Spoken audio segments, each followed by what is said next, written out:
Greetings once more from my magical balcony in beautiful Chicago, Illinois. The topic of the week is how to deal with eating in social situations, and I'm not going to really be very helpful on that topic because eating in social situations is not a problem for me. In fact, it's the least problematic type of eating. I'm pretty much only symptomatic when I'm alone, or at least a lot more symptomatic when I'm alone. When I'm eating in a social situation with a group or with another person, I'm paying a lot more attention to the socialization, to talking with them and listening to them and enjoying their company than I am paying attention to the food and feeling anxious and frustrated and stuff about food. Um, so I try to have as many social meals as I can. Um, so what I can say is for eating in social situations, just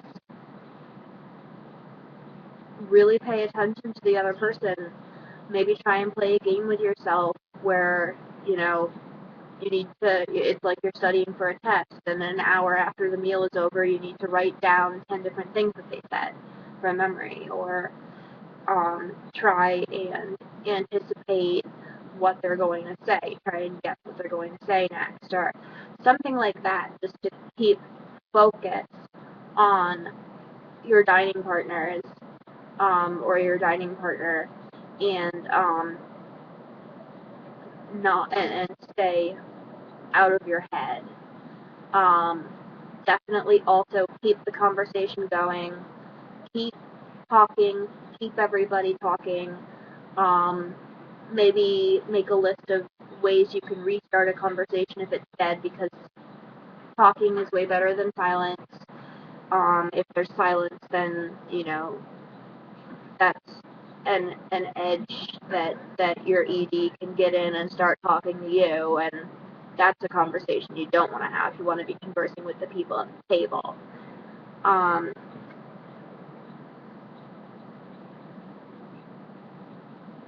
as far as when the conversation gets triggering, you can put your utensils down and lean back from the table for a minute or two if you need to, because the thing about conversations, especially in larger groups, is that they never ever stay on one topic for longer than like 2 or 3 minutes. So if the conversation goes somewhere triggering, just remember that it will be over soon. Wait it out. It is fleeting. And, it doesn't have to consume your whole evening, because once that portion of the conversation is over, it'll get to another portion, and you can go back in to paying attention to it and concentrating on it and trying to let that distract you from playing the triggering bit in your head. So that's my advice. And if the meal is stressful, if it's with somebody whose company you don't enjoy, so that's what the sound was. Two squirrels chasing each other. They can walk on walls. Squirrels are scary. Anyways, if you don't enjoy the experience, if it's a stressful experience, if it's with somebody that maybe you don't want to eat with, and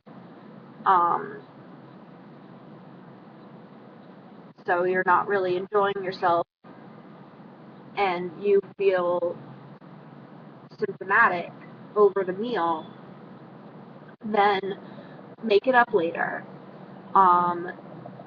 First of all, don't eat with people whose company you don't enjoy. As much as you can avoid it, don't feel you need to unless you actually need to. And a lot of the times, like, social obligation can just play tricks with your head. You do not need most of the time you do not need to eat with somebody whose company you would enjoy. It's bad for your recovery to do that. So just avoid it. But if you do have to and you feel symptomatic during the meal, then make it up later.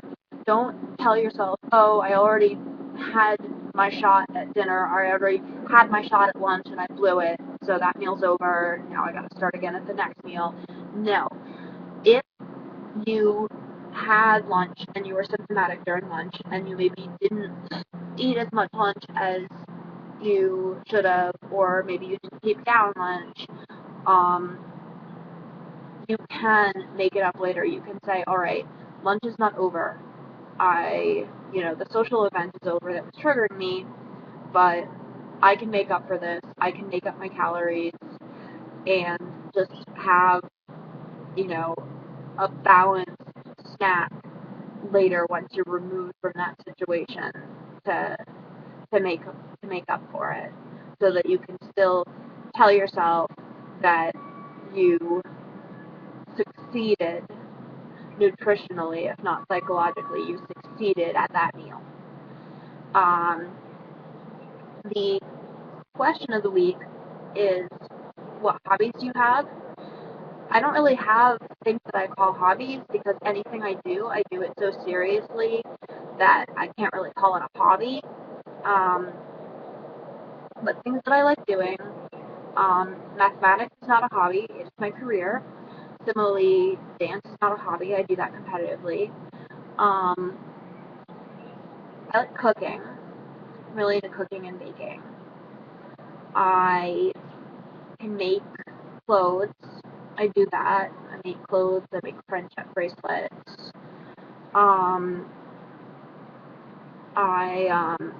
I have the things that I'm addicted to, and I do a lot of those. Booze, exercise, flash games. What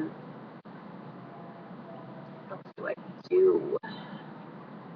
Math and dancing are really like the two big things that I do that just take over. I play kickball. On Thursday nights I play kickball in an adult league. I guess that can kind of be called a hobby.